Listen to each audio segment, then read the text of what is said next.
Baka quality nga basuoy ba di?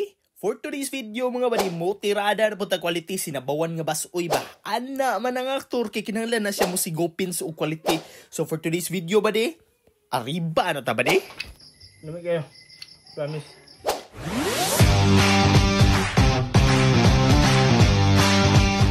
Mi ag intro sumo ni atong sit up badi unod sa T-Rex na badi gikuha pa na siya di adto pa na sa Jurassic di ba naaman dito mga daghan atong binuhi nga mga T-Rex dual gisit up na to atong T-Rex dira magutan po tag mga quality nga lamas kay syempre ana man na siya nga atong sit up karon sinabaw nga T-Rex so tan-awa nga atong T-Rex quality kay unod og di po na magsilbi di po na sabayan sa ato ang quality nga suka bagikan pa na siya sa 19th centuries mao ni kung ganahan mga badi ang pagkumot-kumot ba ana na siya na after 48 years na itong kinumot-kumot dira ibutang na nato ang itong mga quality Ricardo sa awa na sa tipi na itong tinabian diri pasag dila na siya badi ka ana man ang mga quality good speaking of quality badi mao gini ang atong tinuod nga quality badi ako ra gyud idigan yo aning mga quality recipe na to ba kay digtilaw bitaw mo ani yaga nam kalimot ka asa naman ko aning napita murag daan may simbe na unsa naman pero anyway mga badi let's stay focus lang sa atong giluto badi kay ilang tawar kung naunsa ka the best ang nilutuan sa aktor, di ba?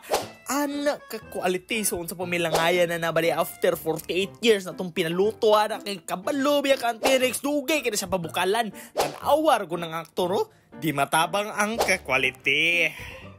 Lamig kayo. Promise. Peace out.